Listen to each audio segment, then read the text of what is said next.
इन्होंने एनसाइक्लोपीडिया के 10 वॉल्यूम एक ही बार पढ़ करके पेज नंबर के साथ याद कर लिए।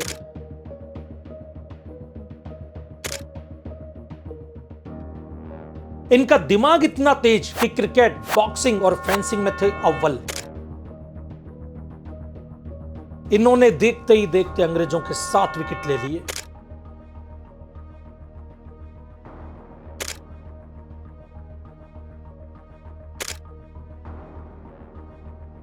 जय हिंद दोस्तों, आपको यह जानकर के ताजुब होगा कि लगान मूवी में जो क्रिकेट मैच हुआ था वैसा ये मैच हकीकत में इंडिया में ऑलरेडी हो चुका था। कहानी है 1880s की, जब कलकत्ता के ईडन गार्डन स्टेडियम में इंडियंस का जाना माना था और ये देख करके एक 21 वर्षीय युवक का खून खोल उठा और उन्होंने अपनी लोकल क्रिकेट क्लब, जिसका नाम टाउन क्लब था, उनकी तरफ से अंग्रेजों को चैलेंज कर दिया। महज 21 साल का वो भारतीय खिलाड़ी पूरे फोकस और डिटर्मिनेशन के साथ में मैदान पे उतरा और देखते ही देखते उन्होंने अंग्रेजों के 7 विकेट्स ले लिए और उन्हें वापस पवेलियन भेज दिया। फिर जब वो बैटिंग करने उतरा तो अपनी फोकस और मनोबल से उन्होंने अंग्रेजों के छक्के छुड़ा दिए और कुछ सालों बाद वही युवा पूरे वर्ल्ड में जीनियस के रूप में जाना गया। 1893 में जब उन्होंने शिकागो के वर्ल्ड्स पार्लियामेंट ऑफ रिलीजन में अपना ऐतिहासिक भाषण शुरू किया, sisters and brothers of America के शब्दों से, तो पूरा हॉल कई मिनटों तक तालियों से गूंजता रहा। Sisters and brothers of America.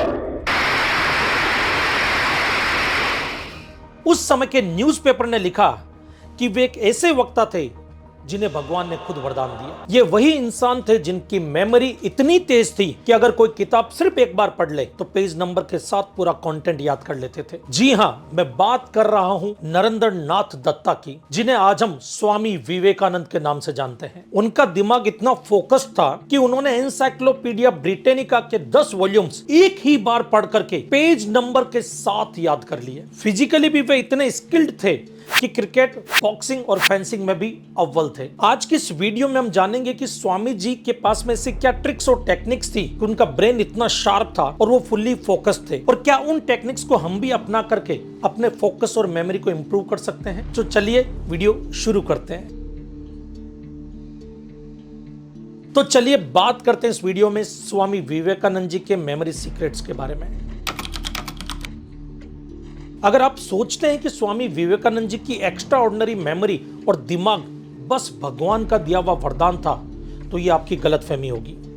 हकीकत यह है कि इनकी मेमोरी के पीछे एक डिसिप्लिन और सिस्टमेटिक प्रैक्टिस थी। उन्होंने कुछ ऐसी स्पिरिचुअल टेक्निक्स अपनाई थी जिनसे उनका दिमाग जैसे पूरी तरह से रीप्रोग्राम हो गया। साइंटिफिकली कहें तो ये एक ब्रेन ट्रेनिंग प्रोग्राम था जो योग और न्यूरोसाइंस का फ्यूजन था। तो आइए जानते हैं कैसे स्वामी जी ने अपने ब्रेन को ट्रेन किया। फर्स्ट, ब्रह्मचर्य। अक्सर लोग ये सोचते हैं कि इसका मतलब सिर्फ शादी ना करना या शारीरिक संबंध ना बनाना होता है, लेकिन विवेकानंद जी के लिए इसका मतलब इससे कहीं ज्यादा गहरा था। उनके हिसाब से ब्रह्मचर्य का असली मतलब था अपनी एनर्जी को फिजूल चीजों पे खर्च ना करके उसे पूरी तरह से एक ही डायरेक्शन में फोकस करना। आयुर्वेद के अनुसार जब हम एक ही जगह इंटेंसली फोकस करते हैं तो हमारी बॉडी में एक फंडामेंटल एनर्जी क्रिएट होती है जिसे ओजस कहा जाता है। यही ओजस हमारे दिमाग को क्लियरिटी, फोकस और इंट्यूशन देती है, और यही वजह थी कि विवेकानंद जी की मेमोरी किसी लेजर बीम की तरह तेज थी और उनका कंसंट्रेशन इतना गहरा था कि कोई भी चीज तुरंत ग्रास्प कर लेते थे। पर आज की इस मॉडर्न दुनिया में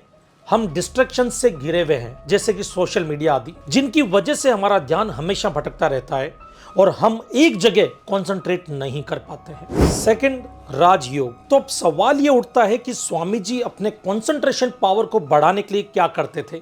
इसका सीक्रेट छिपा है 1896 में उनके द्वारा लिखी गई एक बुक में, जिसका नाम है राजयोग, जहां उन्होंने प्राचीन ऋषि पतंजलि के बताए हुए मेडिटेशंस और योग सूत्रों को मॉडर्न साइंटिफिक भाषा में समझाया। इसमें उन्होंने बताया कि राजयोग से हम हमारे दिमाग को कैसे ट्रेन करके उसकी कैपेसिटी को बढ़ा सकते हैं। अब एक और सवाल सामने आता है कि उस पुस्तक में ऐसी कौन सी वो 3 बातें थी जो अक्सर स्वामी जी फॉलो क्या करते थे। चलिए जानते हैं। फर्स्ट, प्राणायाम। स्वामी विवेकानंद जी ने कहा था कि मन को काबू में लाने का सबसे आसान रास्ता सांसों पर काबू पाना है। जिस क्षण आप अपनी सांसों को कंट्रोल कर लेते हैं उसी क्षण आपके विचार भी शांत होने लगते हैं। इसलिए वो अक्सर प्राणायाम क्या करते थे। प्राणायाम करना कोई मुश्किल चीज नहीं है, आप इसे आज से ही स्टार्ट कर सकते हैं। सबसे पहले किसी शांत जगह पे जाकर के अपने पैरों को मोड़ करके सुखासन में बैठिए और रीढ़ सीधी रखिए। फिर दाहिने हाथ से अंगूठा और रिंग फिंगर को इस्तेमाल करते हुए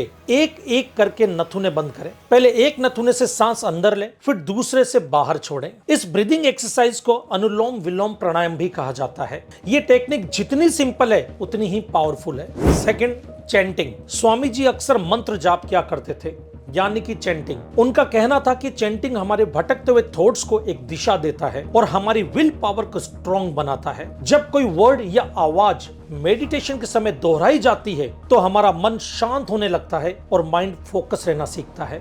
और आज भी यही साधना लोगों की जिंदगियां बदल रही है। Life and health coach Rakesh Chandola की कहानी इसका एक जीता जागता उदाहरण है। एक समय था जब वे 17 बीमारियों से जूझ रहे थे। जी हाँ, 17 डिजीज, जिनमें 2 ऑटो इम्यून डिजीज भी शामिल थी। लेकिन चैंटिंग, डाइट, मेडिटेशन और योग की शक्ति से उन्होंने खुद को हील किया और आज वो एक सक्सेसफुल लाइफ कोच के रूप में लोगों को गाइड करते हैं। राकेश जी की इस इंस्पायरिंग जर्नी पर कई न्यूज़पेपर में आर्टिकल्स भी पब्लिश हुए हैं और हेल्थ एंड वेलनेस में उनके योगदान को ध्यान में रखते हुए उन्हें कई अवार्ड से भी नवाजा गया। हमने उनके साथ में एक पॉडकास्ट भी किया है जहां उन्होंने बताया कि कैसे योग, मेडिटेशन और स्पिरिचुअल प्रैक्टिस से हम अपनी बॉडी और माइंड को पूरी तरह बदल सकते हैं। ये एपिसोड जल्द ही हमारे चैनल पर अवेलेबल होगा। Third, visualisation. विवेकानंद जी की एक और इंपॉर्टेंट टेक्निक विजुअलाइजेशन थी, यानी कि किसी इमेज को माइंड में इतना गहराई से इमेजिन करना कि वो रियलिटी जैसी लगने लगे। इससे दिमाग की इमेजिनेटिव पावर मजबूत होती है और आपकी क्रिएटिविटी भी बढ़ती है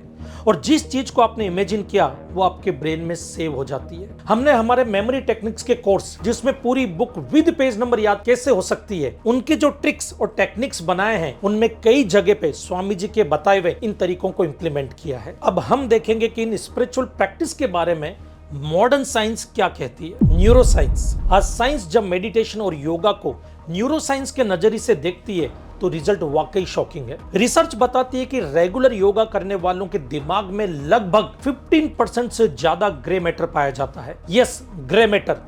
ये वो टिश्यू है जो हमारी planning, decision making power, emotions और मेमोरी को कंट्रोल करता है। हमारे दिमाग का हिप्पोकैम्पस, जो हमारे ब्रेन का हार्ड ड्राइव है, जहां कोई भी इंफॉर्मेशन स्टोर होती है, वो भी स्ट्रांग होता है। यानी कि हमारा दिमाग स्ट्रक्चरली भी शार्प होने लगता है। डीप मेडिटेशन के दौरान ब्रेन में डोपामिन लेवल लगभग 65% तक बढ़ जाता है, जिससे मोटिवेशन और फोकस दोनों बढ़ते हैं और सेरोटोनिन का लेवल भी बढ़ता है।